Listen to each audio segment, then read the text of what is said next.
Welcome to our online classes. I hope that all of you are doing good. We had started chapter 4 from civics, that is working of institution. So in this chapter we already discussed about the government order, which is also known as office memorandum, who are the decision makers, president, prime minister and parliament, and how parliament composed, what is the need of parliament, what are the two houses of parliament, lok sabha and rajya sabha.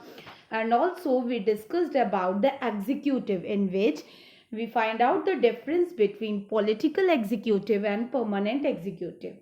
So in today's class, we will discuss about the political executives, prime minister, president and judiciary. So let's start today's topic, prime minister. The prime minister is most important political institution in the country. The president appoints the prime minister and the prime minister does not have a fixed tenure. He continues in power so long as remain the leader, the majority or coalition government. The country prime minister of India is Narendra Modi. So the prime minister is the head of government and prime minister actually exercises all the government powers. Prime minister chairs cabinet meetings, he coordinates the work of different department, he exercises general supervision of different minister or all ministers work under his leadership. He has the power to dismiss ministers. When the prime minister quits, the entire ministry quits. Thus, if the cabinet is the most important institution in India, within the cabinet, it is the prime minister who is the most powerful authority. So prime minister also distribute and redistributes work to the ministers. So that is how the prime minister had wide ranges powers. Next one is council of ministers or cabinet minister. So it is the official name for the body that includes all the ministers. It has usually 60 to 80 ministers of different ranks. The council of ministers have collective responsibility, and the council of ministers comprise cabinet ministers, ministers of state with independent charge and ministers of state. So cabinet ministers are usually top level leaders of ruling parties. Ministers of state with independent charge are usually in charge of small ministers. And ministers of states are attached and required to assist cabinet ministers. So this is all about the council of ministers. The cabinet work as a team. No minister can openly criticize any decision of the government, even it is about another ministry or department. Every ministries had secretaries who are civil servants. So this is all about the political and permanent executives. Now president. The president is the head of the state. In our political system, the head of a state exercise only nominal powers. So thus the president is like the Queen of Britain, whose functions are to large extent ceremonial. So what is the election procedure of president of India? The president of India not elected directly by the people, all the members of parliament and members of assemblies. Members of parliaments are known as MPs and members of assemblies are known as MLAs elect the president. The candidate meeting for the president has to get majority of votes to win the election. Now, what are the powers of presidents? The president of India is the head of state, so he exercises only nominal powers. The president supervises overall functioning of all the political institution. All government activities take place in the name of president. All laws and major policy decisions of the government are issued in his or her name. and all major appointments are made in the name of president. These includes the appointment of Chief Justice of India, the judges of Supreme Court, High Court, and the governors of state and the election commissioners, ambassadors to the other countries.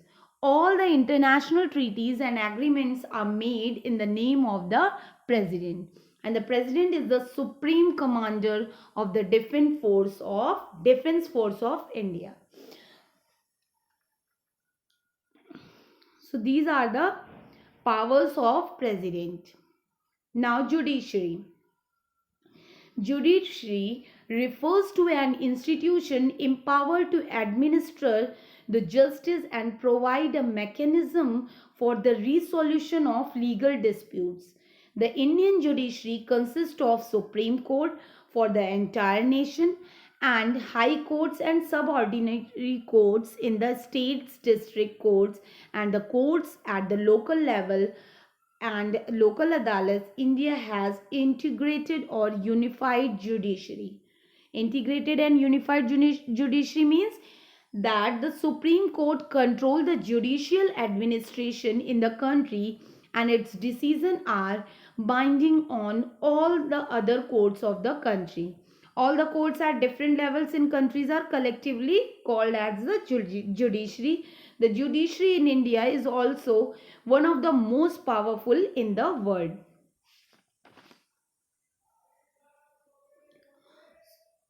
We already discussed about the appointments made by the President of India. Now the powers of the judiciary.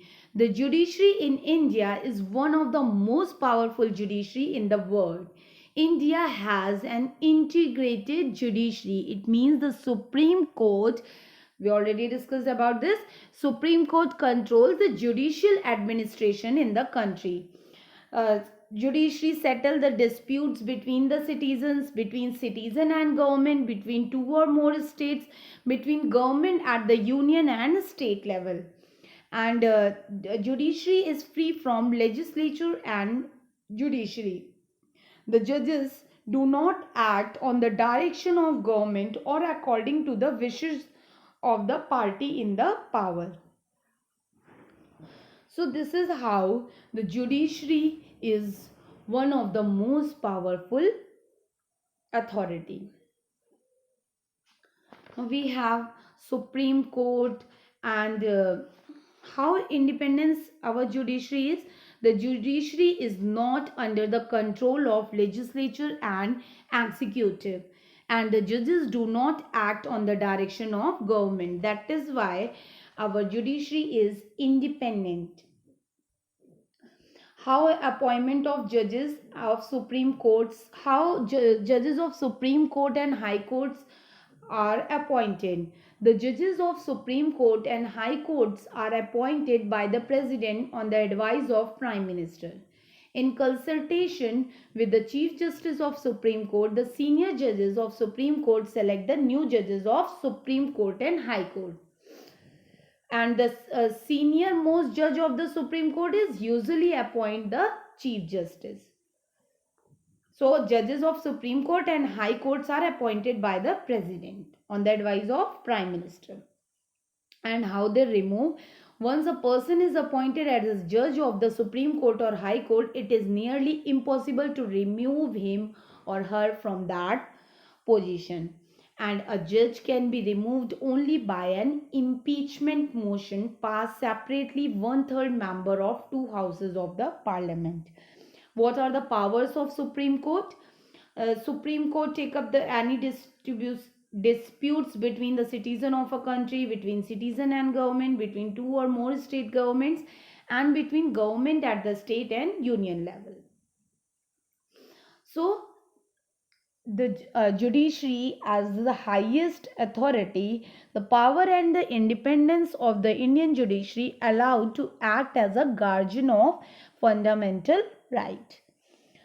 So this is all about this chapter. This chapter is over now. Thank you students. Stay home. Be safe.